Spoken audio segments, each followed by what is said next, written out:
Hi guys, welcome to my channel. Guys, today I'm going to be talking about stress, what caused me to come to diaspora, what stress caused me, how did it affect me. So it's what I'm going to be talking about today. So guys, don't judge me when you're listening. Guys, years back I was working in Uganda. I had a business, mobile money business. So things were moving on good. It wasn't bad business. It wasn't bad. Not until we had the misunderstanding with my partner. Like, we used to have a lot of grudges at home. For you who have ever been in marriage, you know what I'm talking about. Or who have ever been in relationship, the same. You know what I'm talking about. We used to have grudges at home. So, and these grudges, they really affected me emotionally, physically. They affected me because when you're working in a business, when you're at home you're not happy, it's the same as in the business. It won't move on good if at all at home there is no peace. So the things, they affected me slowly but I did not notice it. So I used to go at work when I'm not in my normal state, and so under that circumstances I started making a lot of losses, but sometimes I could say I will recover. So slowly by slowly I started declining, but even that declining in commission, when I say the commissions, the money they give us at the end of the month, the company used to pay us, but they used to pay us according to the customers you've worked on. So MTN and Airtel used to pay us, but I started declining. So for me, I was like, as in business, things can't move on every day like the same. So but slowly by slowly I started declining.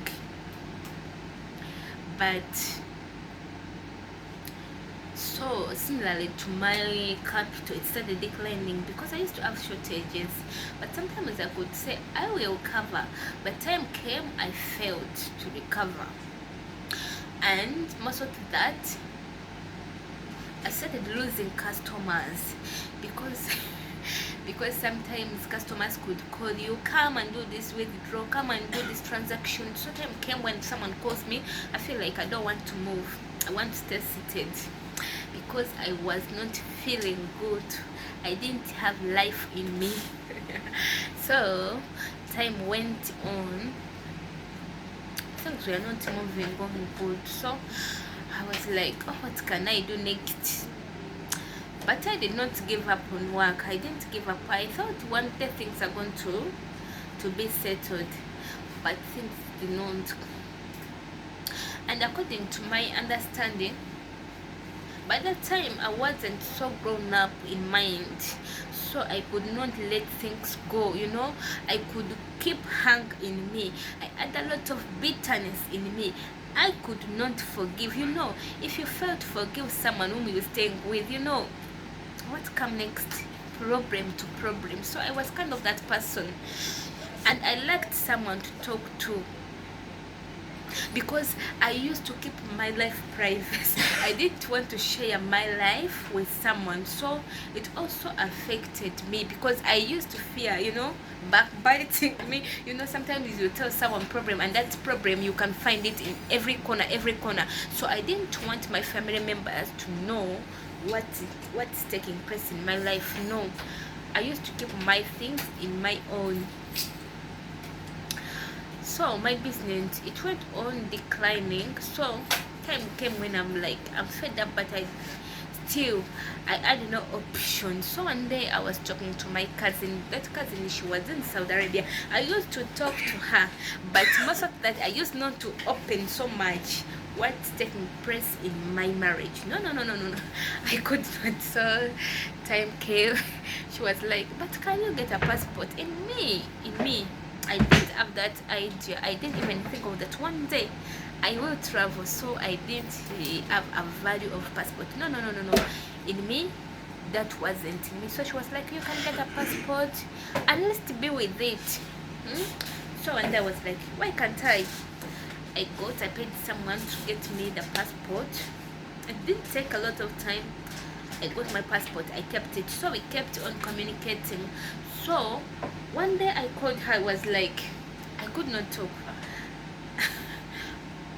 She was like, what's the problem? But I could not open up. So, but she was like, but sister, can you try to come abroad? I was like, no. And whom will I leave my kids with? Sure, for us, we didn't leave our kids. That's what she replied to me. I was like, I would think about it. Because my son, by that time, he was still young. He had made 1 year. He was still young. So with time, I bought her idea and I told her. So she directed me to the office she used. So when she told me, I went there, I started the process slowly but slowly. But in that circumstances, I didn't tell my partner that, I'm doing this. No. Because I had a lot of bitterness on him. Sometimes I could wake up when I don't want to look at him.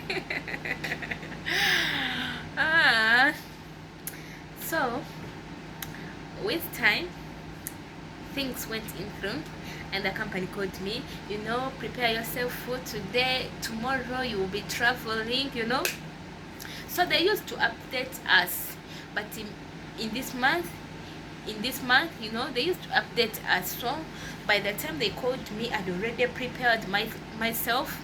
So when they told me that tomorrow you will be traveling, I was like, okay. So in the night, my husband came. I told him that, I'm going to be traveling. So he was so much shocked. Traveling to where? And when did this start? So because I'd already planned everything and I could not cancel, because in me I was tired. I needed to refresh up, but I didn't have somewhere to refresh up. So I used this as an advantage to refresh. So, and was like, and who am I going to leave the kids with? With that case, I'd already finished to plan where I'm going to leave my kids. I'd already finished to plan each and everything. And to some of my family members, I didn't tell them. So only my brother, one of my brothers, I told that I'm going to be traveling. And even this brother of mine, when I told him that I'm going to be traveling, he was like, when you go abroad and you die from there, we're not going to collect money to bring your body here back, so it's better to stay. But in me, I had determination. I didn't know where I got that courage from. I didn't know where I got that determination from, but in me, I was determined. I was come what come may. I'm going to go. So those things, they did not stop me from going. So I went in Saudi Arabia, because the person who was mentoring me was in Saudi Arabia, so he connected me to the people who took her there. So I went there. The family I got, it wasn't so much bad. I stayed there for 2 years, but even that thing, it helped me. At least when I came back, I'd already refreshed. The bitterness in me, at least it had already gone, or maybe at least at that stage I think I would have done something wrong which would have caused me problems. So even going to Saudi Arabia, it helped me because I refreshed. So guys, that's how I went to Saudi Arabia, but it was through stress. Guys, how did you go? What led you to come to diaspora? Really, what led you to come to diaspora? For me, that was my case. If you don't mind, you can tell me. So guys, thank you for watching my video. See you in the next episode.